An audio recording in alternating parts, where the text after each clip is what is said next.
Hello guys, അപ്പോൾ എല്ലാവർക്കും എൻ്റെ ചാനലിലേക്ക് സ്വാഗതം. അപ്പോൾ ഇന്ന് ഞാൻ വന്നിരിക്കുന്ന കുറച്ച് OTT വാർത്തകളാണ്. അപ്പോൾ നമ്മുടെ ഫസ്റ്റ് സിനിമ എന്നാണ് നടികർ ലാൽ ജൂനിയർ സംവിധാനം ചെയ്ത സിനിമയാണ്.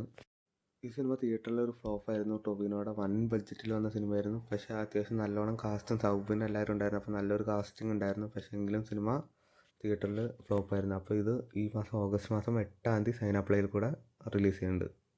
അപ്പോൾ നമ്മുടെ ഈ നടികർ കഴിഞ്ഞിട്ട് സൈനാപ്ലേയിൽ അടുത്തത് OTT വരാൻ പോണത് നമ്മുടെ പെരുമാനി എന്ന് പറയുന്ന സിനിമയാണ്. ഈ സിനിമ ഒരു വെറൈറ്റി സിനിമയാണ്, പക്ഷേ തിയേറ്ററിൽ വിജയിച്ചില്ല. ഈ സിനിമ കമ്മിങ് സൂൺ ആണ്. അപ്പോൾ ഇത് കഴിഞ്ഞിട്ട് എന്തായാലും ഈ സിനിമയായിരിക്കും വരാൻ പോണത്. അടുത്ത സിനിമ എന്ന് പറയുന്നത് നമ്മുടെ ഡാൻസ് ശ്രീനിവാസൻ്റെ ഐഡിയ എന്ന സിനിമയാണ്. ഈ സിനിമയും സൈനാപ്ലേയിലൂടെ അടുത്ത് തന്നെ OTT റിലീസ് ചെയ്യും. ഇതിൻ്റെ കമ്മിങ് സൂൺ പോസ്റ്റർ വന്നിരിക്കുകയാണ്. ഇനിയുള്ളത് നമ്മുടെ ഈ ഇൻഡിപെൻഡൻസ് ഡേയിൽ 15-ാം തീയതി ഓഗസ്റ്റ് 15-ാം തീയതി JSK cinema Janaki versus state of Kerala ഇറങ്ങാൻ പോണു. ഈ സിനിമ തിയേറ്ററിൽ ഫ്ലോപ്പായിരുന്നു. നമ്മുടെ സുരേഷ് ഗോപി നായകനായ സിനിമ അത്യാവശ്യം ചിലവരുടെ നിന്നൊക്കെ നല്ല പ്രതികരണം ഉണ്ടെങ്കിലും സിനിമ ശരിക്കും ഫ്ലോപ്പായിരുന്നു തിയേറ്ററിൽ.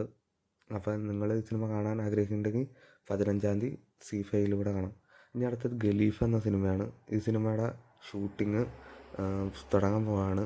അപ്പോൾ പൃഥ്വിരാജ് ലണ്ടനിലേക്ക് പോണ ഒരു പോസ്റ്റ് ഇൻസ്റ്റയിൽ ഇട്ടുണ്ടായിരുന്നു. അപ്പോൾ പൃഥ്വിരാജ് അവിടെ ഫസ്റ്റ് ഷെഡ്യൂളിന് ചെല്ലാൻ പോകുന്നുണ്ട്. അപ്പോൾ സിനിമ എന്തായാലും ഷൂട്ടിംഗ് ആരംഭിക്കുകയാണ്. അപ്പോൾ നിങ്ങൾ ഈ സിനിമയ്ക്ക് വെയിറ്റ് ചെയ്യുന്നുണ്ടെങ്കിൽ ജസ്റ്റ് ഒന്ന് കമൻറ്റ് ചെയ്ത് തരാം. അപ്പോൾ ഇതുപോലത്തെ വാർത്തകളൊക്കെ അറിയാൻ എൻ്റെ ചാനൽ സബ്സ്ക്രൈബ് ചെയ്ത് തരാം.